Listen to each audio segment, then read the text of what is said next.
미지근하다, 처음 사랑을 잊어버렸다, 잠자고 있다 같은 뜻입니다. 각각은 다 다른 말 같지만은 영적으로는 같은 말이다 이 말이에요. 잠자는 사람이 어떻게 세상을 이깁니까? 미지근한 사람이 세상을 어떻게 이깁니까? 그렇죠? 그러니 이게 같은 개념이다 이런 뜻이에요. 사람은요 자신의 상태를 제대로 알기가 참 어려워요. 그건 당연한 일이에요. 어렵습니다. 이기적이기 때문에 그래요. 본능적으로 인간은 다 이기적이에요.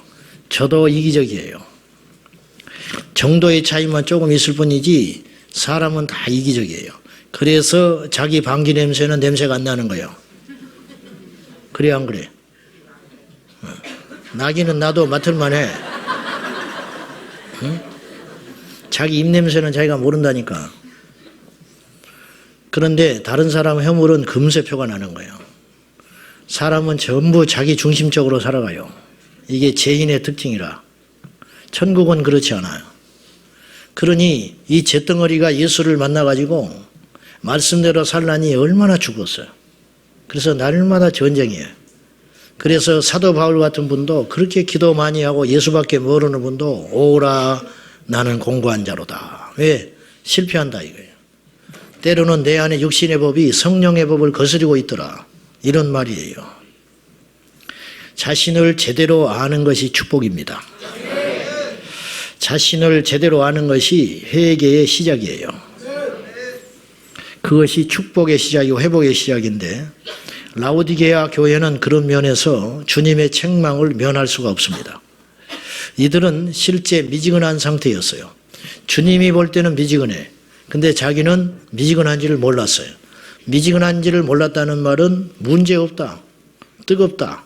우리 하나님의 사랑을 받고 있어. 우리가 이렇게 큰 복을 받았어. 왜? 문제가 없거든. 부유하거든. 부유하고 교회는 날로 부흥하고 주변 사람들의 칭찬이 있고 모이면 그냥 좋고 근데 영적으로는 이미 십자가를 잃어버렸고 하나님과 멀어져 있다. 남의 말 아니에요. 여러분이 그럴 수 있어. 우리 교회가 그럴 수 있어요. 저는 우리 교회가 위기라고 생각해요. 제가 위기라고 생각해. 여러분이 위기라고 생각해. 나는 위기가 보이는 사람이 많아. 자기는 잘 안 보인다고 그랬죠. 내 눈에는 여러분이 위기 가운데 있는 사람들이 여러 보여. 찍어볼까? 응? 내가 기도만 해 새벽에. 하나님께 이르는 거예요. 저거 정신 차리게 해주세요. 저거 한 대 얻어 터지기 전에 정신 차리게 해주세요. 그렇게는 기도 안 해. 진짜 터져버릴까 봐. 터지면 나만 일이 많아지니까. 우리 하나님이 그런 분은 아니지만은 유치한 이야기지만 그런 생각도 든다 이거예요. 그러니 우리가 무엇이 위기인가? 여러분 문제 없는 것이 위기가 아니고 영적으로 목마름이 없고 갈급함이 없고 옛날 같지 않는 거. 기도가 옛날 같지 않죠. 예배 옛날 같지 않죠. 예배가 기다려집니까? 이상해. 너무너무 이상한 일이 있는데 처음 예수 믿으면 막 예배가 기다린다고 그래요. 저는 우리 교회에서 여러 봐. 처음에 오면 예배 안 늦어요. 근데 이상하게 교회를 오래 다니면 예배를 늦기 시작해. 이게 거꾸로 돼야 되거든요. 여러분 예수님을 오래 믿을수록 예수님을 알아야 되는 거 아니에요? 그래 안 그래? 예수님을 오래 믿는다는 건 그분을 더 알아간다는 뜻이에요. 그죠? 그러면 그분을 알수록 더 뜨거워지고 더 겸손해지고 더 은혜를 사모하고 더 예배의 소중함을 알아야 되는 거 아니에요? 현실은 그렇지 않아. 너무너무 이상한 일이 벌어지고 있는 거예요. 심지어는 이렇게 생각하는 사람들이 아직도 뜨겁냐? 아직도 뜨겁냐는 거예요. 다 나도 그래봤다. 그러니까 단계를 지나서 이렇게 노련해진다. 말도 안 되는 소리예요. 그건 세상의 일이에요. 세상의 일. 세상의 일은 능구렁이가 돼갑니다. 믿음의 일은 절대 그러는 게 아니에요. 그건 그럴 수 있는 일이 아니고 그래서는 안 되는 일이에요.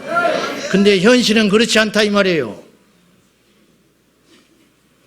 목사님이 설교를 할수록 무서워야지요. 왜? 설교를 할수록 하나님을 알 거 아니에요. 집회를 할수록 영혼이 소중한 줄 알 거 아니에요. 근데 어찌된 일인지 집회를 하고 예배를 많이 드리고 설교를 많이 해버리면은 노련해가지고 이제 뭐 그냥 쉽게 생각하는 거예요. 이게 문제 아니에요? 여러분, 이게 정상 아니잖아요. 이게 위기 아닙니까? 근데 위기인지를 몰라. 이런 측면에서 볼 때 내 눈에는 여러분이 위기에 처한 사람이 많이 보여요. 아프지 않은 것이 축복이 아니에요. 먹고 살만해서가 축복이 아니에요. 무감각해지는 거, 말씀을 들어도 별로 아프지를 않아. 이게 축복인 줄 아세요? 말씀을 들을 때 아파야 합니다. 기도를 할 때 눈물이 나야 돼요. 근데 언제부턴가 이것이 없어져 버렸어. 정상인가요? 마귀에게 속고 있는 거예요. 경고합니다, 제가 경고해. 우리는요, 생각보다 우리가 지금 영적으로 위험한 상태인지도 몰라요. 스펄전 목사님이 이런 말을 했어요. 우리가 어떤 때에 나는 참 죄인이구나. 나는 정말 나쁜 놈이구나. 나는 악하구나. 그렇게 느껴질 때가 있다. 그런데 기억해라. 당신은 그것보다 더 악하다는 사실을 기억해라. 그렇게 이야기했어요. 그러니까 우리가 생각한 것보다 우리는 더 큰 죄인이야. 아셨어요? 우리가 기도할 때 맨날 그러잖아. 대표 기도할 때는 그런 소리 더 잘하잖아. 개인 기도할 때는 별로 안 하고 대표 기도할 때는 성도들이 들어줘야 되니까 죄인이라고. 얼마나 말은 그렇게 잘하는지 나부터서 뭐 흉악한 죄인이고 막 때려 죽일 놈이라고 그러고 그렇게 기도를 해요. 근데 그 기도하는 그 상태보다 더 악해요. 사실은 더 더러워. 그것이 우리 상태라. 이런 뜻이에요. 요새 한 2주 동안 제가 뭘 묵상하고 사냐면 잎과 열매를 묵상해요. 집회 가서도 이 소리를 요새 많이 했어요. 가만히 내가 생각해 보니까 성경 공부하는 건 잎이다. 잎. 요 잎 말고 나무 잎. 그러면 성경 공부만 계속 해요. 그러면 잎만 무성한 거예요. 그러니까 성경을 촉새같이 도 잘 알아.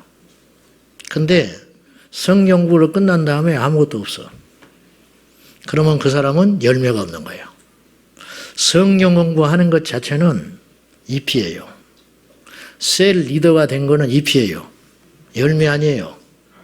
셀 리더가 된 다음에 영혼의 열매를 맺어야 돼. 여러분이 열매를 맺어야 한다는 거예요. 보세요. 육체도 열매를 맺어요. 즉 죄도 열매를 맺는다. 죄의 최종 열매는 사망이에요. 아셨죠? 네. 의의 최종 열매는 생명입니다. 생명, 천국. 죄를 계속 짓다 보면 당장은 지옥 안 가는데 죽으면 지옥 가요. 아셨죠? 원래도 죄인이었으니까 날마다 의를 구하고 날마다 의를 구하면 그날 천국 가는 건 아니지만은 그렇게 구하고 말씀대로 살기 위해서 몸부림치고 십자가를 부여잡고 몸을 치다 보면은 나중에 죽고 난 다음에 생명을 얻는다는 거예요. 그러니까 의의 열매를 맺고 육체도 열매를 맺는다는 거예요. 근데 갈라디아서 5장에 보니까 성령의 열매만 있는 게 아니더라 그랬어요. 지난 주간에 제가 말씀드렸어요. 다 잊어버렸을까 싶어서 한 번 더 복습해요. 자, 육체의 열매 다시 봐야 돼요. 그래야 우리가 그 함정에 안 빠진다는 거예요. 갈라디아서 5장 19절부터 21절. 자, 한번 읽어봐요. 시작. 육체의 일은 분명하니 곧 음행과 더러운 것과 호색과 우상 숭배와 주술과 원수 맺는 것과 분쟁과 시기와 분냄과 당짓는 것과 분열함과 이단과 투기와 술취함과 방탕함과 또 그와 같은 것들이라. 전에 너희에게 경계한 것 같이 경계하노니 이런 일을 하는 자들은 하나님의 나라를 유업으로 받지 못할 것이요. 이게 얼마나 무서운 말인지 아세요? 이런 열매들이 여러분에게 있죠? 있어요 없어요? 이런 열매를 자꾸 맺다 보면 하나님 나라를 유업으로 못 받아요. 이게 더 직선적으로 표현하면 하나님 나라 못 간다 이 말이에요. 분내는 사람은 하나님 나라 못 가. 이단은 하나님 나라 못 가는 거예요. 얼마나 무지하냐면은 나한테 어떤 분이 책을 보냈더라고. 그래서 내가 전화로 가르쳐줬는데 안식교 책이야. 근데 거기에 안식교라는 말이 없어요. 근데 아무리 책을 봐도 찜찜해. 그래서 내가 검색을 해봤어요. 무슨 연구원이라고 그럴듯하게 책을 이만큼 보냈어요. 그래가지고 내가 아침에 새벽기도 끝나고 책이 왔길래 검색을 해봤더니 그거는 안식교에서 발행되는 책이에요. 교묘하게. 그래서 내가 전화했어요. 아침인데 미안하다고. 이 책을 보내주셨는데 성도님 안식교 책인 줄 알고 이거 보냈냐? 알고 봤더니 자기가 안식교 다니고 있대. 빨리 나와라. 원래 교회 다니다가 율법에 안식일을 범하지 말라. 그거에 딱 걸려 들어간 거예요. 이 방송 듣고 있을지 몰라요. 빨리 나오시오. 뒤도 돌아보지 말고 나와. 쉽게 안 놔줄 거요. 전화 받지도 말고 뒤 돌아보지도 말고 빨리 나와. 앨런 화이트 그 안식교 교주인데 이 사람은 시한부 종말론자였고 율법자예요. 이단입니다. 이단. 그러니까 빨리 나오라고. 왜 이러냐고. 분별이 없는 거예요. 분별이. 세상이 이렇게 무서워요. 이단은 지옥 갑니다. 분내는 거 지옥 가요. 투기하는 거 지옥 가요. 당 짓는 거 지옥 가요. 분열하는 거 지옥 갑니다. 좋은 말로 할 때 분열하지 마시오. 지금 나라가 분열돼서 난리요. 우리나라는 이 분열의 영이 굉장히 강력해요. 임진왜란을 앞두고 서로 분열하는데 정신이 없었어. 이 분열의 영이 아직도 안 떠나고 있어요. 이 분열의 영이 지금 우리나라 정국을 완전히 사로잡고 있어요. 여당, 야당 해가지고 이 분열의 영이 교회에 들어와 있어. 사람은요, 2명, 3명만 모이면 분리돼요. 둘이 모이면 안 갈라져. 3명이 되면 갈라집니다. 2대1로 반드시 갈라집니다. 목사도 그래요. 천하장사가 없어. 근데 예수 믿는 사람은 그렇게 하면 안 된다는 거예요. 아셨어요? 당 짓지 마시라고 그랬어. 절대로 당 짓지 마. 근데 문제는 자기가 당 짓고 있는지도 몰라. 당에 속해 있어 지금. 근데 당에 속해 있는지도 몰라. 당 중에 최고의 당은 뭐냐? 핏줄당이라고 그러는 거예요. 핏줄당, 가족당. 가족당. 가족은요 정말 끈끈해요. 그 뭐 당연한 것이라고 봐. 우리 가족 중에 하나가 교회 가서 상처받았다. 온 집안이 상처받아 버립니다. 옳고 그런 거 못 따져. 지혜로운 자는 성경에 말하기를요, 가족도 포기해야 할 때가 있어. 이게 무서운 말인데, 예수님이 이 땅에 오신 것은 불을 던지러 왔다 그랬어. 내가 검을 주러 왔다. 내가 자주 이야기하지만은 화평을 놓은 줄로 생각하지 마라. 이건 갈라놓는 게 아니에요. 생명을 위해서는 외로워야 할 때가 있다.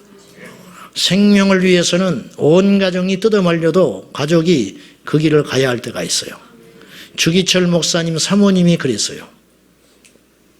주 목사님이 신사참배 거부해가지고 감옥에 갑니다.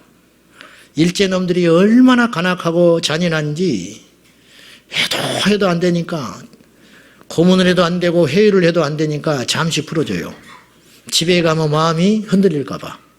이 주기철 목사님이 얼마나 두들겨 맞고 고문을 당해가지고 기어서 사택에를 옵니다.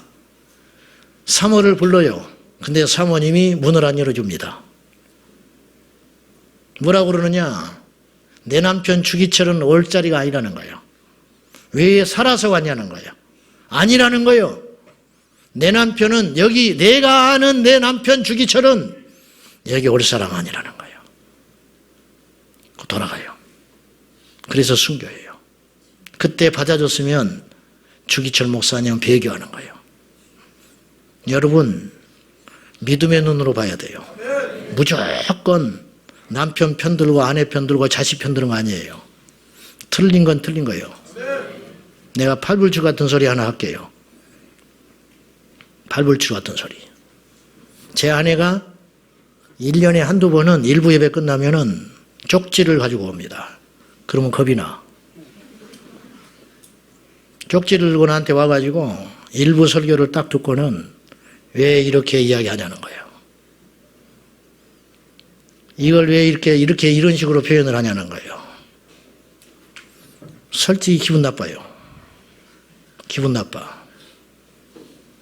지는 설교도 안 하면서 설교 준비하기 얼마나 어려운데 그까짓 거 좀 넘어가면 좋지. 근데 와서 절대 양보 안 해요. 나를 사랑하니까 그러는 거예요. 내가 살아야 지도 살아. 그걸 아는 거예요. 그걸 고치라는 거예요. 성질이 막 여기까지 나요. 그리고는 그걸 가만히 봐요. 틀린 게 하나도 없어. 다 맞는 말이에요. 그럼 2부 때 내가 고쳐갑니다. 내가 목사님들 이렇게 내외분들 만나서 사모님들이 한마디씩 해주라 하는 경우가 있어요. 나 같은 게 뭐라고? 그러면 내가 그렇게 이야기합니다. 너 무조건 네 남편 옳다고 말하지 마. 무조건 칭찬하는 거 아니요. 교인들은 말을 못해. 말할 사람은 당신들밖에 없어. 내가 그렇게 이야기해요. 여러분도 마찬가지. 가족당이 깨져야 돼요. 그래야 여러분이 신앙생활 제대로 합니다. 내 말 명심하세요. 그러니 그거를 초월할 정도면 교회에서 당 짓는 건 있을 수 없지요. 명심하시오. 이 한국교회가 이 파당 때문에 무지무지 무섭습니다. 경상도 사람들이 모이니까 전라도 사람들이 모입니다. 그러니까 중부 사람들이 또 긴장하고 또 모입니다. 그럴듯한 이름으로 모여가지고 옳고 그름 따지지 않고 우리 편이니까 밀어줍니다. 자격이 되는지 안 되는지, 일이 옳고 그러는지 몰라. 이게 당이 무섭다는 거. 이래서 죽는지 사는지도 모르고 무조건 당을 지으면 그렇게 돼요. 기억하세요. 분열되고 분내고 음행하고 당짓고 분리시키고 시기하고 질투하는 거. 이게 뭐냐? 육체의 열매. 그러니까 이런 식으로 자꾸 육체의 열매를 맺다 보면 어떤 일이 벌어지냐면 하나님 나라를 유업으로 받지 못하리라. 당장은 아니지만 계속 그렇게 가면 하나님 나라 유업으로 못 받는다는 거 꼭 기억하고 여러분이 정신 차리셔야 됩니다. 바리새인들은 자신의 실체를 몰랐어요. 당연히 인정하지도 않습니다. 반면에 세리들은 공인된 죄인입니다. 차라리 세리가 나아. 여러분, 예수님 오셨을 때요, 죄인들이 구원을 더 많이 받았어요. 이게 정말 넌센스라. 내가 건강한 자를 위해서 온 줄로 생각하지 마라. 건강한 자에게는 의원이 쓸데없느니라. 나는 병든 자를 위해서 왔노라. 그 병든 자는 아픔을 아는 거지. 아픔을 알아요. 요새는 무병장수라는 말을 안 써요. 요새는 일병장수라고 그래. 병이 한 가지 있어야 오래 살아요. 무병장수, 나 건강해, 나 병 없어, 나 건강만큼은 자신 있어. 그 사람이 날 퍽 쓰러지면 죽어버리는 거예요. 그런데 태어날 때부터 기침하고 태어날 때부터 연약해. 그래서 골골 백세가 맞는 말이에요. 찬바람 나면 조심해야 돼요. 찬바람 나면. 그래서 내일을 6월달까지 입다가 내복을 6월달까지 입는 사람이 있어요. 그러다가 9월달 되면 또 입어야 돼. 2달 안 입어. 근데 그 사람이 더 오래 살아. 한겨울에도 막 내복 안 입고 설치고 다니는 사람이 있어. 그 사람이 퍽 쓰러지면 죽어. 그래서 무병장수가 오래 사는 게 아니라 일병장수가 오래 산다. 내 연약함을 인정하는 사람이 더 영적으로 건강하다, 그런 뜻이에요. 우리가 다 약합니다. 여러분의 약함이 뭔지를 알아야 돼요. 나는 아무리 겸손하려고 그러는데 잘 안 돼. 그것이 약점이라. 그러면 여러분은 태생이 교만한 거예요. 태생이. 다른 사람보다 태생이 교만해. 정말이에요. 있어요.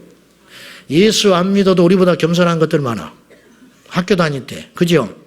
학교 다닐 때 꼭 한 반에 한두 명씩은 정말 법 없이도 살만한 인간이 하나 있어. 그 사람은 예수님과 상관없이 타고난 기질이 겸손해. 근데 예수를 믿어도 건방진 것들이 있어. 나 같은 사람.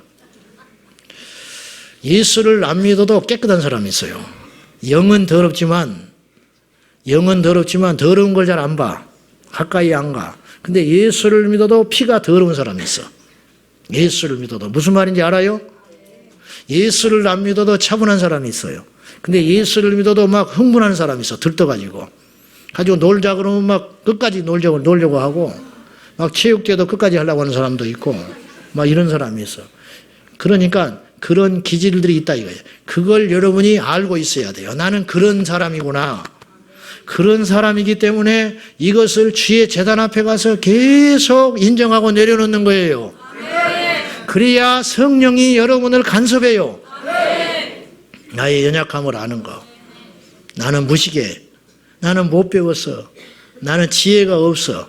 하나님 내게 지혜를 주십시오. 그래서 나중에 보면 그 사람이 더 지혜를 그러요. 아시겠습니까? 네. 이게 자기를 아는 거. 그래서 믿으면은 위험한 믿음이 있고 안전한 믿음이 있다는 거예요. 위험한 믿음은 나는 확신이 있어. 나는 괜찮아. 이거 아주 위험한 거예요.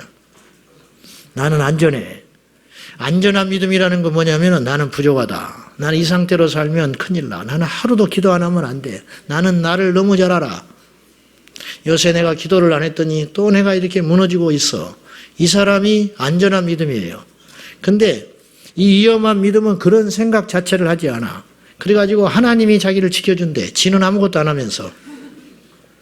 안 되는 거예요, 절대로. 미지근하다는 것은 영적 회색지대라 그래서 영적 회색지대. 그대로 가면 영적으로 사망에 이르게 된다. 오늘 이 시간에는요, 일종의 미지근하고 병든 영적 상태의 자각 증세. 내가 스스로 알 수 있다. 내가 이러면 지금 미지근한 거다. 내가 이러면 미지근한 상태고 위험한 상태구나. 당뇨 환자들은 피 한 방울을 띄어봐야 알아요. 절대 몰라. 몸이 좋은 것 같은데 사실은 안 좋아. 혈압하는 사람도, 혈압 있는 사람은 재봐야 돼. 아이고 혈압 올라. 그러는데 혈압 재니까 정상인 사람도 있고, 혈압이 정상인 것 같은데 재면은 깜짝 놀래요. 아이고 이렇게 혈압이 높아졌네. 그런 거 있잖아요. 그렇듯이 잘 몰라요. 그러니 말씀에 비춰봐야 한다. 내가 지난주에 그랬어요.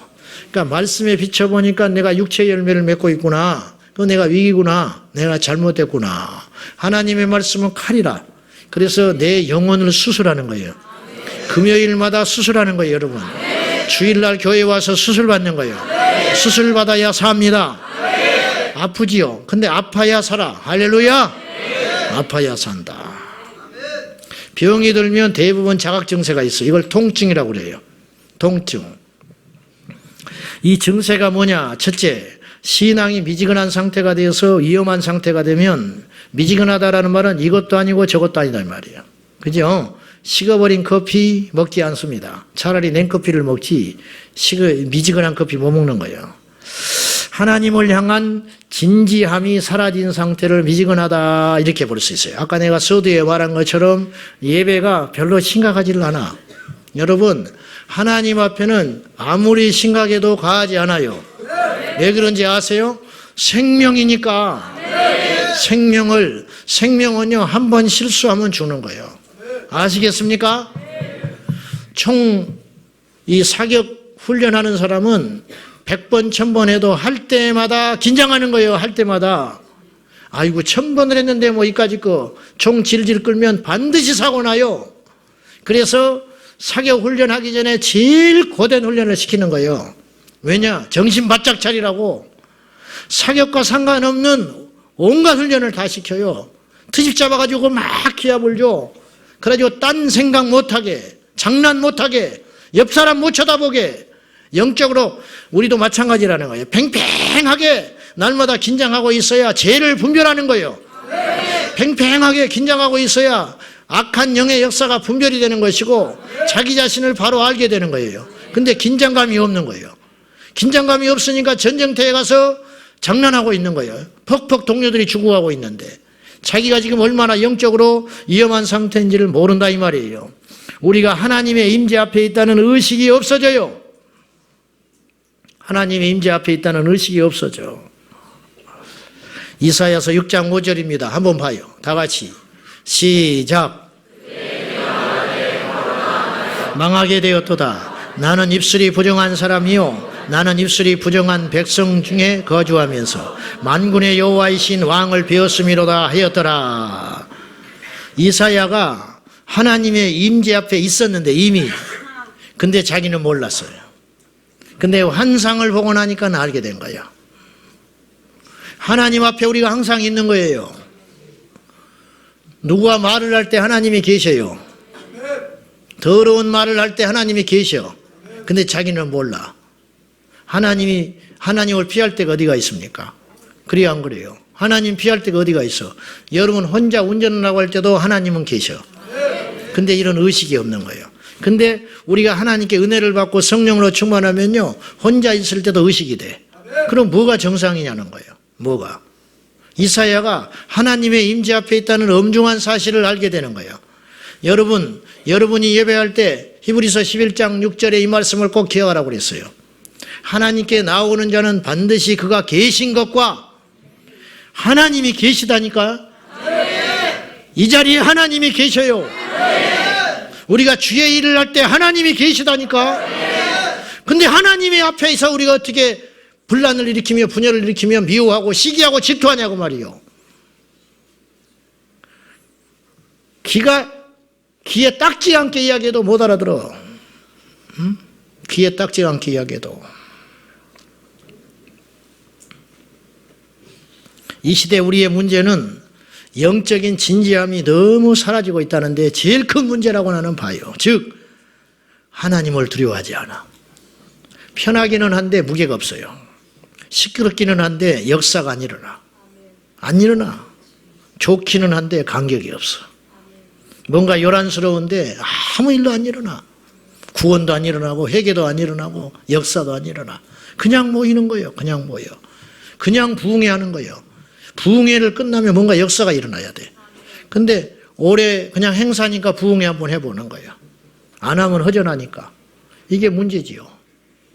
1994년에 사진작가 케빈 카터라는 사람은 수단에서 다음과 같은 사진을 찍었어요. 그리고 그 해에 사진의 노벨상이라고 하는 폴리처상을 받아요. 1994년에. 근데 문제는 그때부터 시작돼. 저 사진을 전 세계에 알리고 참상을 알리고 상 받는 것까지는 좋았는데 케빈 카터는 31살에 자살하고 죽습니다. 왜 자살을 해버렸느냐. 전 세계 사람들이 케빈 카터를 비난해요. 저 소녀를 왜 살려두지 않고 사진만 찍고 갔는가. 사진 찍느라고 이 소녀의 생명을 잊어버렸어. 물론 케빈 카터는 항변을 해요. 도저히 살릴 수 없는 상황이었다. 그리고 뭐 한두 아이가 아니죠. 이해는 해요. 그러나 전 세계 사람들은 싸늘했어요.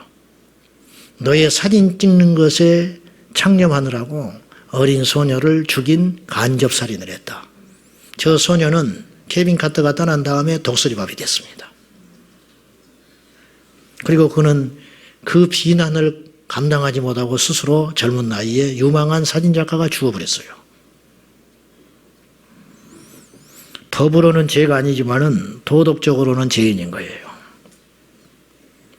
우리 신앙생활로 한번 이 이야기를 옮겨봅시다.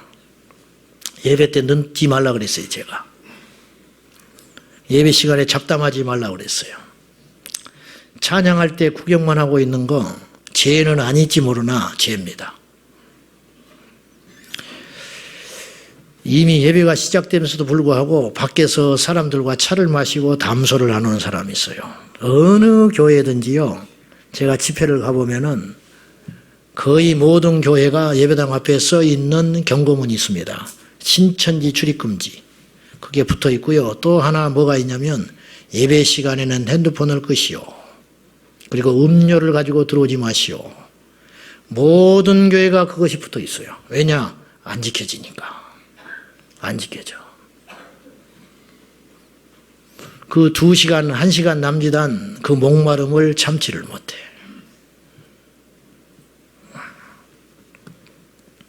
하나님 앞에 우리가 그럴 수 있을까? 하나님이 이 자리에 계시다고 믿는다면 우리가 그럴 수 있는가? 어느 교회 임직식 갔더니 임직을 받으면 목사님이 이렇게 이야기합니다. 우리 임직자들 임직 받으면 3년간은 교회 옮기지 마시오. 이렇게 이야기하더라고. 나는 그것이 하소연처럼 들렸어. 우리 교회도 마찬가지야. 임직 받기도 전에 떠난 사람이 여럿이라. 너무 많이 뽑아가지고 다시는 이렇게 많이 안 뽑아 이제. 다시는. 이런 광고를 꼭 해야 돼요. 지금 이 지경이 돼버렸어. 한국교회가. 이 지경이. 이런 세미나가 있었어요. 목회는 쉽고 가볍고 재미있다. 예배는 축제다. 신나는 교회 생활. 축제가 있는 교회. 정말 그런가요? 무슨 말인지는 알아. 제가 무슨 말인지는 아는데 저는 동의할 수 없어요. 저는 동의 못해. 사랑하는 여러분, 마지막처럼 예배하는 거예요. 저 사람이 부담스러워한다, 싫어한다, 그거 상관없어요. 목회자가 어떤 설교를 하는데 성도들한테 너무 힘든 이야기만 한다, 그거 중요한 거 아니야. 설교는 회중이 듣고자 하는 소리를 전하는 게 아니고 하나님이 전하고자 하는 소리를 전하는 게 설교예요. 그러니까 여러분들은 어느 때는 감당 못해. 어느 때는 나를 막 비판하는 소리처럼 들릴 수 있어. 그건 하나님이 주시는 사랑의 매락. 어리석은 자는 그걸 몰라. 어리석은 자는. 어떤 정신 박힌 제대로 박힌 목사가 어떤 한 사람을 죽이려고 함부로 말을 하겠어요. 아다리가 되려면 별말이 다 시험이 드는 거예요. 제가 88년도부터 개척교회를 2년 섬겼는데 거기서 이런 일이 있었어요. 개척교회 성도들이 얼마나 됩니까? 없어요. 별로 없어요. 지하에 햇빛 한 점도 안 들어오는 깊은 지하에 월세 18만 원 내고 보증금 300만 원에 18만 원. 그리고 이쪽 한 4분의 1 정도 막아가지고 방 3칸 만들어가지고 목사님 한 방 주무시고 한 방 서재하고 한 방 주방 만들어서 지하이기 때문에 물을 쓰면 그 수중 모터가 지상으로 물을 빨아냅니다. 그런 교회에 의자도 없고 바닥에 스티로폼 한 장 깔고 그 위에 장판 깔아가지고 개척 시작했어요. 그 교회에 제가 2년을 섬겼어요.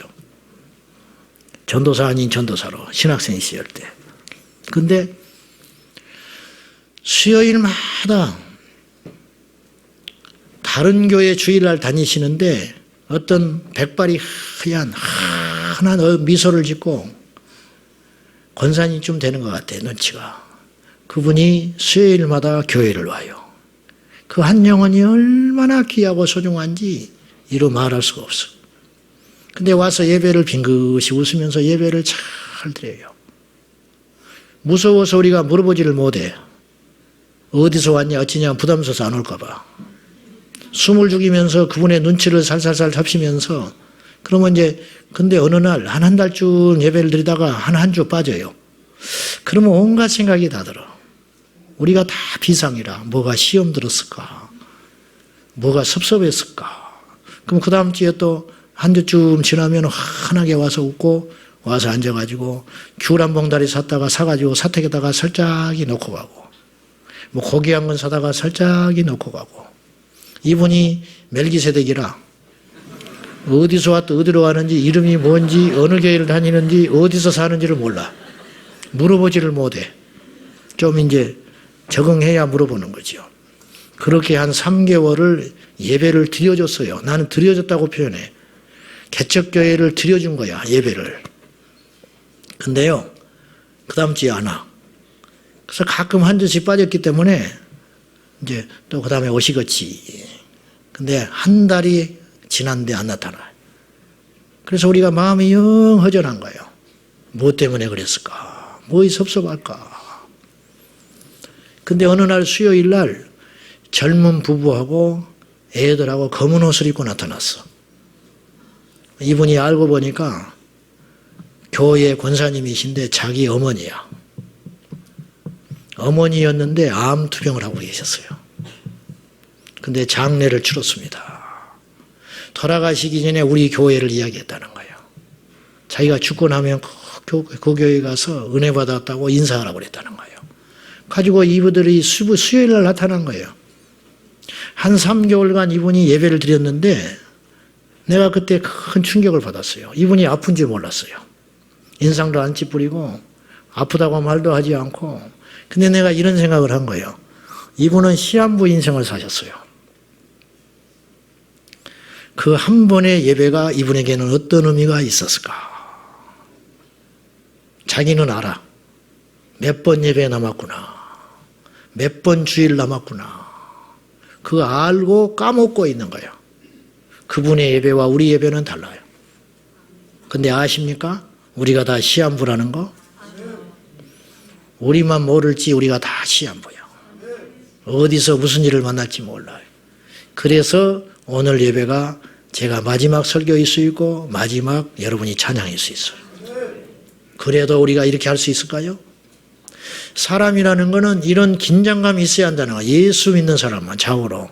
그때 역사가 일어나는 거예요. 미지근해가지고 이것도 아니고 저것도 아니고 안 되는 거예요. 안 돼. 내가 몇 번이나 설교할 수 있을까? 그동안 많이 설교해 왔으니까 앞으로도 어마어마하게 많이 설교할 것 같지요? 그렇지 않다니까요. 우리 찬양대가 몇 번이나 찬양대 서서 찬양할 수 있을 것 같아.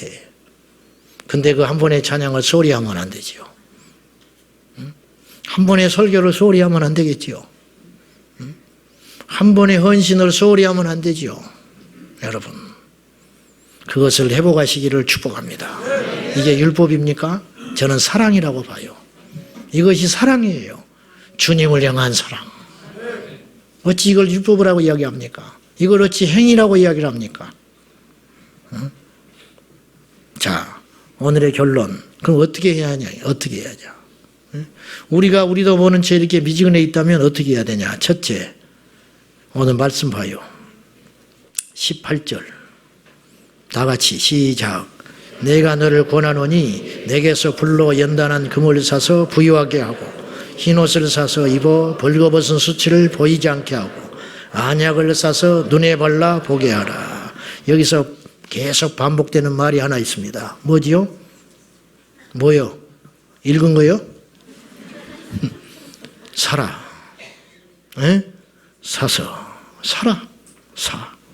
사라는 말은 값을 지불하는 수고를 치르라. 이런 말이에요. 즉 너의 의지를 동원하여 수고해라. 너의 의지를 동원하여 수고해라. 우리 인생은 하나님이 주신 의지가 있어요. 자유의지. 우리가 하나님께 나올 수도 있고 세상으로 갈 수가 있어요. 우리가 선악과를 선택할 수도 있고 생명과를 선택할 수도 있어요. 아담과 하와는 이 선택에서 실패했어요.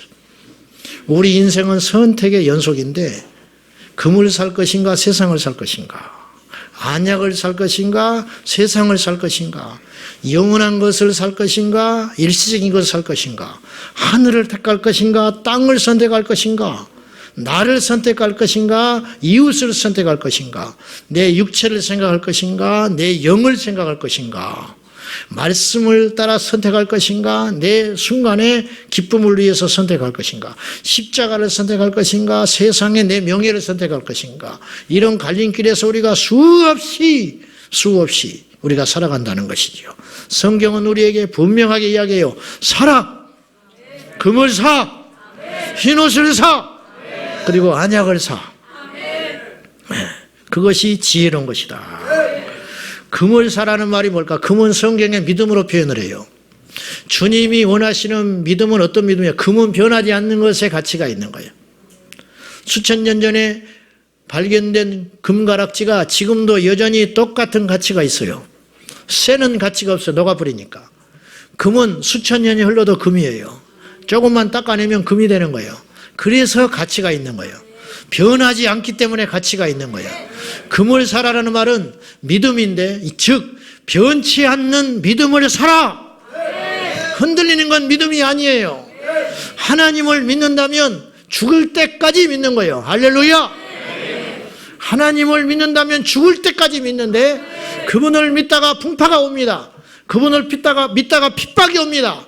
그분을 믿다가 시련이 옵니다. 그럴 때에도 다니엘처럼 뜻을 정하여 하나님 앞에 믿음의 길을 가라. 이것이 가장 소중한 가치가 있다. 근데 그것은 그저 얻어지는 것이 아니고 대가를 지불하여 사야 한다. 뭘 사냐? 무엇을 버려야 되느냐? 나의 전부를 걸고 그 금을 사거라.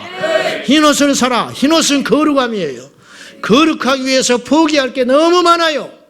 그렇지 않습니까? 안약을 사야 돼. 눈으로 볼 걸 제대로 보라는 거예요. 육으로 보지 말고 하나님의 관점으로 보라. 보라. 추수할 것은 많은데 일꾼이 적다. 우리 예수님의 눈에는 자꾸만 추수할 것만 보이는 거예요. 제자들은 그렇게 보이지 않았어요. 성령 받기 전에 제자들은 그렇게 안 보여. 그런데 성령 받고 눈이 뒤집어지는 거예요. 그래서 베드로의 눈이 열렸어요. 내게 은과금은 없다. 과거에 은과금을 쫓았던 사람이에요. 그것이 전부였던 사람이에요. 그래서 고기를 잡으려고 했어요. 지긋지긋한 가난을 탈출하고 싶었을 거예요. 근데 베드로는 이제는 눈이 바뀌었어요. 내게 은과금은 없지만은 왜? 안약을 사서 바른 거예요. 세상을 버리고 예수님을 선택한 거예요. 그리고 나니까 눈이 바뀌었어. 내게 은과금은 없거니와 내게 있는 것으로 너에게 주노는데 예수의 이름으로 명하노니 일어나라. 은과금이 없다. 괜찮다. 나는 아무런 상관이 없다. 영원한 것에 이제는 눈을 열어서 볼 수 있는 안목이 열렸다. 쓸데없는 것에 탐욕을 부리고 높아지려고 하고 제자들이요 서로 막 높아지려고 그래요. 서로 영정자의정하겠다고. 근데 성령 받고 그 모습이 싹 사라져 버렸어. 눈이 제대로 바뀐 거예요. 교회를 30년 다녀도 안약을 안 발라가지고 교회에 와서 쓸데없는 거짓말 부리고 있어요. 누가 높냐 이거예요. 누가? 누가 높냐? 말도 안 되는 행위들이 오늘날 교회 안에 너무 덕지덕지 안겨 붙어가지고 이상해. 비본질적인 거 붙잡고 무엇이 복인지 무엇이 화인지 무엇이 적인지 무엇이 친구인지 무엇이 진리인지 무엇인지 거짓인지 분별하는 역사가 있기를 축복합니다. 두 번째, 열심을 내라. 19절 시작. 물은 내가 사랑하는 자를 책망하여 징계하노니 그러므로 내가 열심을 내라 회개하라. 여러분, 하나님이 사랑하는 자를 책망하는 거예요. 책망이 없으면 애정이 없다는 뜻이에요. 여러분이 믿음으로 살지 않을 때 바로 태클이 들어와야 돼요. 바로 고통이 와야 돼. 그래야 하나님이 여러분을 사랑하는 증거예요. 옆자식은 안 때려요. 이웃집 자식을 뭐하러 때려? 내 자식이니까 때리는 거예요. 하나님이 오늘 라오디게아 교회를 절대로 버리지 않았어요. 미지근하다고 버리지 않아. 책망하는 거지. 버릴 자 같으면 이런 경고도 하지 않아요. 사랑하니까 경고하는 거예요. 내가 사랑하는 자를 책망한다. 요새 고난이 있습니까? 요새 사람 때문에 힘드십니까? 우리가 그때 어떻게 생각해야 되냐면 힘들다고만 생각하지 말고 하나님이 나를 사랑하는구나. 어쩌면 내 인생은 이렇게 한시의 여유도 없을까? 어릴 때는 부모에게서 고통을 받고 결혼해서는 시집의 부모를 고통을 받고 한숨 돌린 바하시니까 자식이 속을 썩이고 늦지막하게 교회에 나와서 예수를 믿었는데 또 셀에서 이렇게 고통을 받는구나. 하나님이 버리는 게 아니고 하나님이 여러분을 사랑하기 때문에. 아멘입니까? 정말 아멘이요. 입만 아멘 하는 거예요. 그러면 우리는 어떤 상황에서도 그분을 신뢰하고 할렐루야 찬송할 수 있다. 고난이 오는 것은 나를 사랑하는 것이구나. 나를 다듬어 가시는구나. 고난 없이 천방지축 살다가 하나님 앞에 벌거벗은 자로 발견되지 않게 하시려고 하나님이 이렇게 혹독하게 나를 사랑해서 이렇게 만들어 가시는구나. 할렐루야. 고난 없이 사는 인생을 부러워하지 말고 예수 안에서 다듬어가는 인생을 부러워하시기를 축복합니다. 내가 너를 사랑하기 때문에 징계하고 책망하노라. 열심을 내라. 열심을 내라. 회개하라. 그렇게 이야기하는. 무엇을 회개할 것인가? 열심히 식어버린 미지근한 나의 상태를 회개하고 변하지 않고 새롭게 되지 않는 이유는 잘못된 회개를 하기 때문에 그래요. 수술을 했는데도 아파. 왜 그럴까? 수술이 잘못된 거예요. 제대로 된 수술은 수술 끝난 후에 안 아파야 되는 거예요. 제대로 된 회개는 회개한 다음에 그 죄와 멀어져야 되는 거예요. 근데 맨날 회개한다 하면서 눈물 짓고 있는데 달라진 건 없어. 그건 가짜예요. 그건 죽을 때까지 두드려 맞아야 돼요. 죽을 때까지 고생하는 거예요. 왜 그런 억울한 인생을 삽니까, 여러분? 하나님 앞에 돌이켜야지. 그만큼 맞았잖아. 그만큼 망신당했잖아. 그만큼 슬프도 했잖아요. 그만큼 긴긴 밤을 잠을 안 자면서 날도 새봤잖아요. 이제 그만해야지. 이제 하나님께 엎드려야지. 이제 십자가를 만나야지. 이제는 사랑할 줄 알아야지. 이제는 섬길 줄 알아야지. 이제는 내가 죄인이구나 고백도 좀 해봐야 되는 거 아니에요? 이게 없어요. 깨져야 됩니다. 바싹 깨지세요. 바싹 깨지셔야 돼. 마지막 20절 시작. 내가 문 밖에 서서 두드리노니 누구든지 내 음성을 듣고 문을 열면 내가 그에게로 들어가 그와 더불어 먹고 그는 나와 더불어 먹으리라. 이 말씀은 전도할 때 전도지에다가 딱 새겨가지고 줘요. 그죠? 틀렸어. 이거는 불신자가 받을 말씀이 아니에요. 성경은 그 구절 자체도 능력이 있고 가치가 있지만은 앞뒤 문맥을 볼 때 그 성경은 더 힘이 생기는 거예요. 오늘 이 말씀은 라오디게아 교회에 주는 말씀이지 세상에 불신자에게 주는 말씀이 아니에요. 볼지어다 내가 문 밖에 서서 문을 두드리느니 누구니 내 음성을 듣고 문을 열면 내가 그에게로 들어가 그는 나와 더불어 먹고 나는 그와 더불어 먹으리라. 이 말씀은 세상에 있는 사람들이 받을 말씀이 아니라 저와 여러분이 받아야 할 말씀이다 이 말이요. 즉 식구가 된다. 식구. 예수님이 밥을 먹겠대 나와 함께. 식구는 가장 가까운 관계예요. 그래서 가족을 식구라고 그래. 같이 밥 먹는 식구. 날마다 밥 먹는 존재. 날마다 밥 먹는 관계. 아무나 밥상머리에 초대해서 밥 안 먹어요. 밥을 먹는다는 것은 가족이에요. 가족. 그러니까 예수님이 함께 나와 밥을 먹겠다. 내가 너에게로 가서 너의 마음에 들어가서 너와 밥 먹을 거야. 너와 함께 24시간 살고 싶어. 라오디게아 교회에게 주시는 처방 살아. 열심을 내라. 회개해라. 그리고 나와 함께 살자.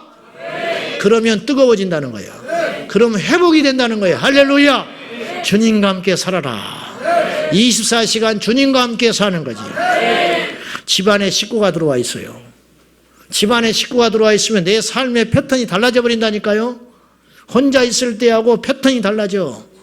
식구가 하나 늘면 고3이 돼도 패턴이 달라져. 그렇잖아요.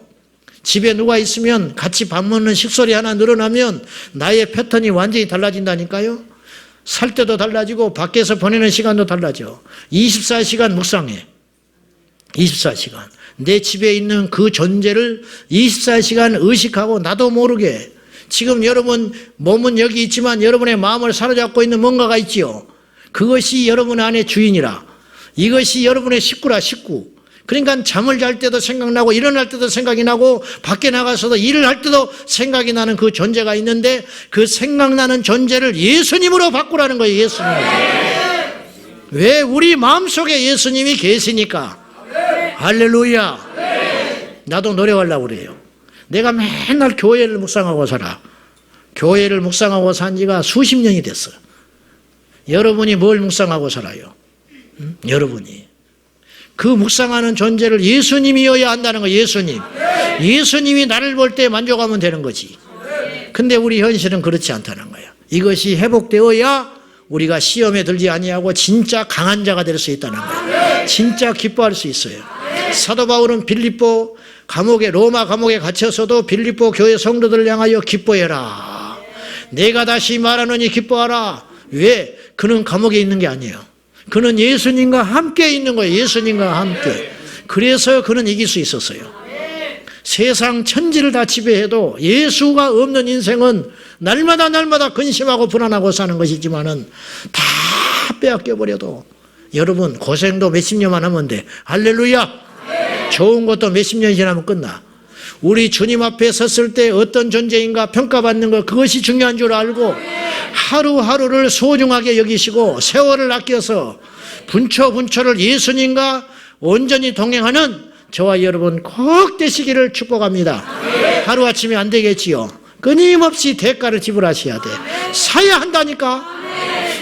대가를 지불하여 금을 사고 대가를 지불하여 흰옷을 사고 대가를 지불하여 안약을 사서 발라서 미지근한 자가 아니라 뜨거운 자가 되어서 세상에 온데간데 없고 오직 나와 주님만.